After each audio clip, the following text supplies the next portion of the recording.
अपना भविष्य कैसे जानें। आज की इस वीडियो में हम यही जानने वाले हैं कि अपना भविष्य हम कैसे जान सकते हैं। हर इंसान अपनी ज़िंदगी में सुख शांति प्राप्त करना चाहता है और वह यह चाहता है कि वर्तमान में जो सुख वह भोग रहा है वह वैसा भी आगे सुख भोगता रहे। हालांकि समय परिवर्तित होता रहता है, इसलिए व्यक्ति की ज़िंदगी में कभी सुख तो कभी दुख आता रहता है। इस दुख से बचने के लिए हर व्यक्ति अपने भविष्य के बारे में जानने की कोशिश करता है ताकि वह यह जान सके कि क्या भविष्य में उसके साथ कोई अनहोनी तो नहीं होने वाली है। इसके अलावा कई लोग ऐसे भी हैं जो भविष्य इसलिए जानना चाहते हैं ताकि वह यह जान सके कि आगे चल कर के उनका जीवन कैसा रहेगा, उन्हें उनकी पसंदीदा नौकरी मिलेगी या नहीं, वह धनवान बनेंगे या नहीं, अथवा उनकी शादी अच्छे घर में होगी या नहीं। अगर आप भी भविष्य जानने में रुचि रखते हैं तो इस पेज पर हम आपको अपना भविष्य कैसे जाने, नाम और जन्म तिथि से भविष्य जानने का तरीका बताने जा रहे हैं। चलिए जानना स्टार्ट करते हैं। अब आते हैं मुद्दे पर कि अपना भविष्य कैसे जाने। जब बात अपना भविष्य जानने की आती है तो अधिकतर लोगों को यही पता होता है कि वह किसी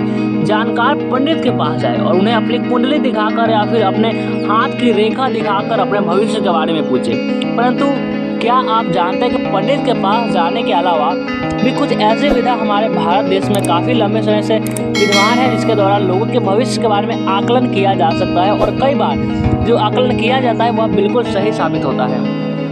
इसलिए आपको भविष्य जानने के अन्य तरीकों के बारे में भी पता होना चाहिए। इस आर्टिकल में आपको यानी कि इस वीडियो में आपको भविष्य जानने के सभी तरीके के बारे में जानकारी उपलब्ध कराई जाएगी। पहला, अपना भविष्य जानने का तरीका के बारे में चलिए हम बात करते हैं। नीचे हम आपके साथ भविष्य जानने के लिए जो प्राचीन विधा भारत देश में लंबे समय से इस्तेमाल की जा रही है उनकी जानकारी दे रहे हैं। आप इन विधाओं के द्वारा भविष्य जानने का प्रयास कर सकते हैं। हालांकि इसके पहले आपको इन विधाओं को सीखना पड़ेगा। बिना इसे सीखे भविष्य जानने के लिए आपको इन विधाओं के जानकार लोगों से मिलना पड़ेगा।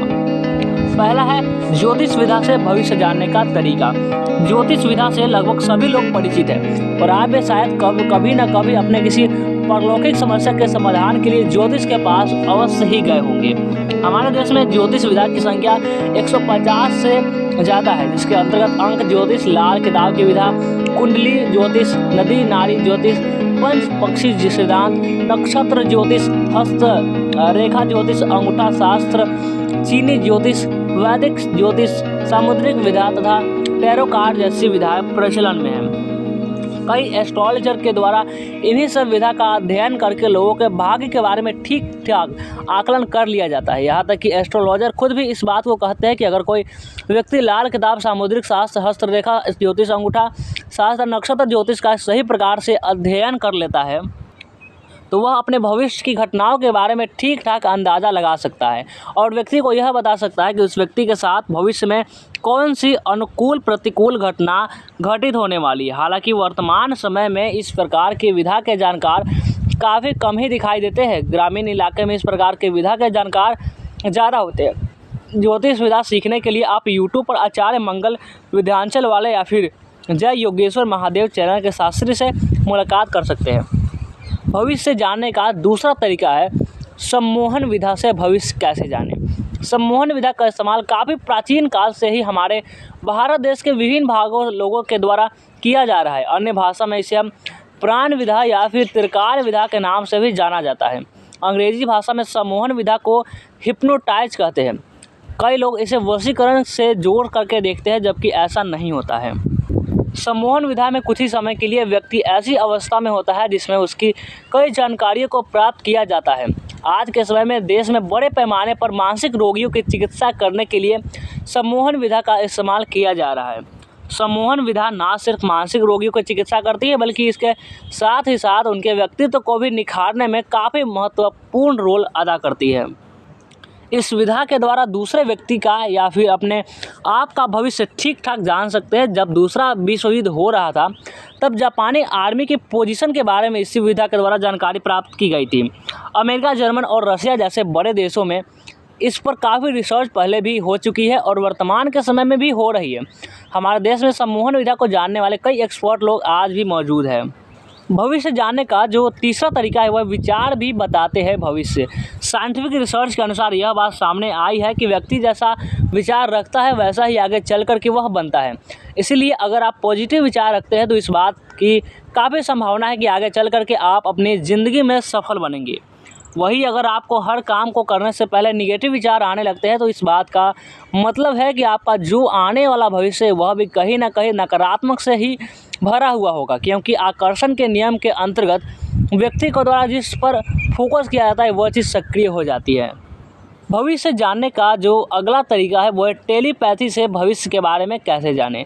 हिंदी भाषा में इसे हम दूरानुभूति कहा जाता है। भविष्य के बारे में जानकारी प्राप्त करने के लिए टेलीपैथी विधा का इस्तेमाल किया जाता है। दुनिया में ऐसे कई एक्सपर्ट लोग हैं जो किसी व्यक्ति की शक्ल देखने के पश्चात उस व्यक्ति के मन की बात को पता लगाने में सफल हो जाते हैं, जिसे मन शक्ति योग कहा जाता है। जब हमारा चित्त संयम होता है तो ऐसी अवस्था में हम दूसरे व्यक्ति का चित्त भी ज्ञान प्राप्त कर लेते हैं। हालांकि इस प्रकार से भविष्य के बारे में जानकारी प्राप्त करने के लिए व्यक्ति को टेलीपैथी का अध्ययन करना, इसके लिए व्यक्ति का ध्यान एकाग्र होना बहुत ही आवश्यक है। भविष्य जानने का 5वां तरीका है कि सपना भी देता है भविष्य की जानकारी। हिंदू समुदाय के लोग सपने पर काफ़ी यकीन करते हैं, क्योंकि उनका मानना होता है कि सपने में जो चीज़ें दिखाई देती है या फिर उन्हें जो अनुभव होते हैं वह कहीं ना कहीं उनकी वास्तविक जीवन से जुड़े हुए होते हैं। इस प्रकार से अपना भविष्य जानने के लिए एक बेहतरीन तरीका है, परंतु इसके लिए आवश्यक है कि व्यक्ति अपना शास्त्र का अध्ययन करे। इसके अलावा सपने में अगर दिखाई देता है कि व्यक्ति फल खा रहा है या फिर प्रसन्नचित्त है तो इसका मतलब है कि व्यक्ति धनवान बनने वाला है अथवा व्यक्ति के भाग्य में धनवान बनने की योग है। वही सपने में कोई अदृश्य रोशनी दिखाई देने का मतलब है कि व्यक्ति का कोई अलौकिक शक्ति प्राप्त होने वाली है।